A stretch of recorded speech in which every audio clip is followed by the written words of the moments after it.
စ္စာရှိခြင်းက character ဖြစ်တယ်เนาะကျမတို့ develop လုပ်ဖို့ရန်အတွက်လိုတယ်အဲ့အတွက်စာရမဏေကလည်းဒီသစ္စာရှိခြင်းကိုနှောက်ယှက်ဖို့ရန်အတွက်သူကသွေးဆောင်တဲ့အဲ့သွေးဆောင်တဲ့အရာလေးအချို့ကိုကျမအနေနဲ့ပြောပြချင်တယ်အဲ့တဲ့ကပေါ့เนาะတစ်ခုကတော့ကျမတို့ကိုသစ္စာရှိဖို့ရန်အတွက်နှောက်ယှက်တတ်တဲ့အရာတစ်ခုက offense spirit လို့ခေါ်တဲ့စိတ်နာတတ်တဲ့အရာဖြစ်တယ်လူချို့တွေကเนาะဒီ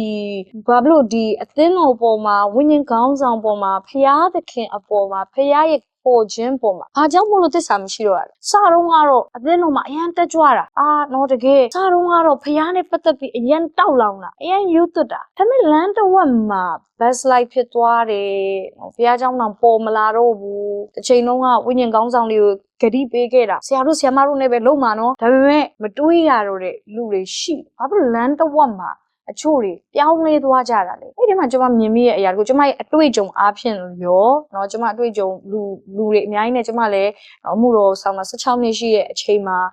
လူတွေအများကြီးနဲ့ကျွန်မလှုပ်တဲ့အခါမှာတွေးမိတဲ့အရာလေးတစ်ခုကအချို့ကဘာလို့သစ္စာမရှိနိုင်လဲဆိုရင်စိတ်နာခြင်းကြောင့်ဖြစ်စာရမဏေနှောက်ယှက်ခြင်းတော့မှန်တယ်ဒါပေမဲ့အဓိကလှုပ်ဆောင်တဲ့ပုံစံတော့လူတွေရဲ့အသေးတဲ့ offense ဖြစ်စေတဲ့စိတ်နာစီတဲ့အရာတွေထည့်မိတဲ့အတွက်ကြောင့်ဖြစ်တယ်။ကိုယ့်ရဲ့အထဲထဲမှာစိတ်နာကြုံတွေကပေးမိတဲ့အတွက်ကြောင့်ဖြစ်တယ်။ဒါဝိဒ်ရဲ့သားဖြစ်တဲ့အဘက်ရှလုံကသူကဒါဝိဒ်ကိုပုံကန်တဲ့လူတစ်ယောက်ဖြစ်လာ။တကယ်တော့အခုအဖေဒါပေမဲ့ထီးနှံပြန်လူတယ်။ဒါဝိဒ်ကိုပြန်ပြီးပုံကန်တယ်နော်တ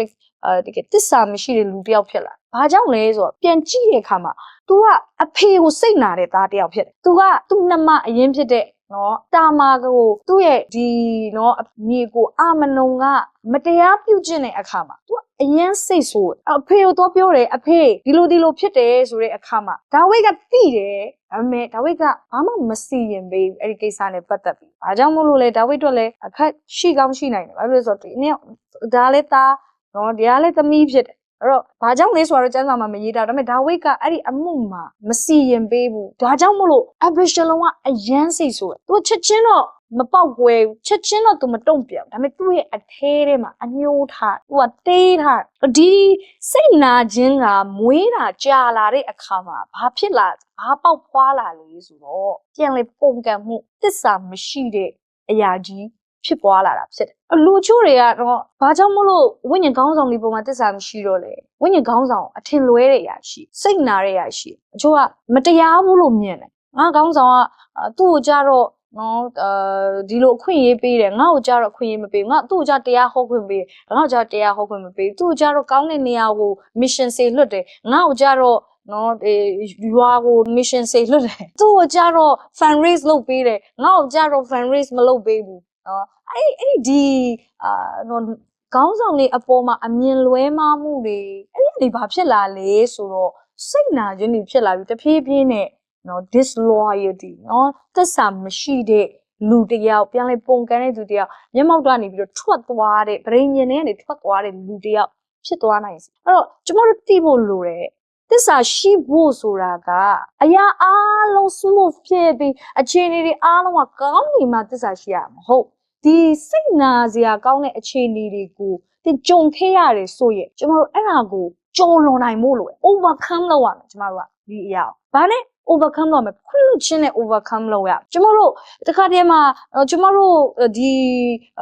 ဝိညာဉ်ခေါင်းဆောင်တွေကိုသင်နားမလဲတာလည်းဖြစ်ကောင်းဖြစ်နိုင်သူတို့ရဲ့အမြင်သက်မှမရှိတာဖြစ်ကောင်းကျမဆိုရင်အချို့သောအရာတွေမရင်ချက်ခင်တော့ကဆရာတို့ဆုံးဖြတ်ချက်ချတာကျမနားမလဲတဲ့အချိန်တွေရှိတယ်။ဘာကြောင့်မလို့ဒီလိုတာဝန်တွေငါ့ကိုပေးရတာလဲတာဝန်အဲ့လောက်အကြီးကြီးကိုနော်ငါဘယ်လိုလုပ်နိုင်မှာလဲ။ဒါပေမဲ့ကျမမရင်ချက်တဲ့အတွက်ကြောင့်ကျမအဲ့လိုမျိုးဒါပေမဲ့ကျမအဲ့လိုမျိုးကြုံရရင်လည်းနားမလဲနိုင်ပေမဲ့ကျမစိတ်မနာကျမဘာလို့ဆုံးဖြတ်လဲငါဝိညာဉ်ခေါင်းဆောင်တွေကငါအပေါ်မှာကောင်းဖို့ရန်အတွက်ပဲစဉ်းစားပြီးတယ်ကျမ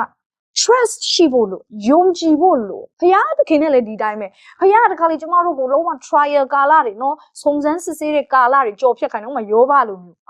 နော်သားသမီးတွေဆုံးရှုံးတယ်ဥစ္စာတွေစီးပွားတွေတရက်ချင်းနဲ့မှအများကြီးဆုံးရှုံးသွား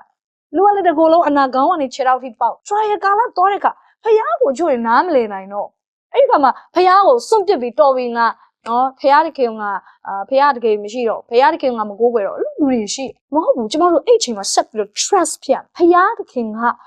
အပေါ်မှာကောင်းဖို့ရန်အတွက်ပဲအမြဲတမ်းကြံစီဒီကာလငါကြော်ဖြတ်နေရရင်တော့မှဖះတခင်ကအစိုးမှာငါ့ကိုနှစ်ဆတော့ကောင်းကြီးပြန်ပေးအောင်မှာဖြစ်တယ်ဖះဘယ်တော့မှငါ့ကိုစိုးဖို့ရန်အတွက်မကြံစီဘူးဆိုအဲ့ဒီ trust ရှိဖို့ရန်အတွက်လိုအပ်တယ်မိတ်ဆွေဒီ offense spirit ကို overcome လုပ်ရကျမတို့ကိုကျိုးပဲကျမတို့ကြည်နေလို့မရသစ္စာရှိဖို့ဆိုတာကိုကျိုးဖတ်တဲ့လူတွေမလုပ်နိုင်ကျမတို့ကတကယ်အများရဲ့အကျိုးအတွက်စဉ်းစားရမယ်နော်ဖခင်သခင်ရဲ့အကြံစီကဒီတမကပိုကြီးရဲ့ကျမတို့လိုချင်တာတွေပဲရနေမှသစ္စာရှိမယ်ဆိုရင်တော့မိတ်ဆွေတန်သစ္စာရှိနိုင်မှာမဟုတ်ဘာဖြစ်လို့လဲလောကကြီးမှာကျမတို့မကြုံချင်တာနဲ့ကြုံရတဲ့ချိန်တွေရှိရကျမတို့နားမလဲတာတွေဖြစ်တဲ့ချိန်ရှိရအဲ့ဒီချိန်မှာမိတ်ဆွေဆက်ပြီးတော့သစ္စာရှိဖို့ဒီ temptation ဒီ offenseဖြစ်တဲ့နော်စိတ်နာစေတဲ့အရာတွေနဲ့သင်ကြုံရတဲ့အခါမှာဒီသွေးဆောင်ခြင်းထဲမှာကျမတို့ကြော်လွန်နိုင်တဲ့သူတွေဖြစ်ပါစေစိတ်မနာပါနဲ့ဘယ်သူမှစိတ်မနာနဲ့ဖခင်စိတ်မနာနဲ့သင်တို့စိတ်မနာနဲ့လူတွေစိတ်မနာနဲ့အဲ့ဒီအရာတွေကိုကျမတို့ခွင့်လွှတ်ခြင်းနဲ့တော့၎င်းယုံကြည်စိတ်ချခြင်းနဲ့အားဖြင့်တော့၎င်းကြော်လွန်ပြန်သစ္စာရှိနိုင်တဲ့လူတစ်ယောက်ဖြစ်လာတယ်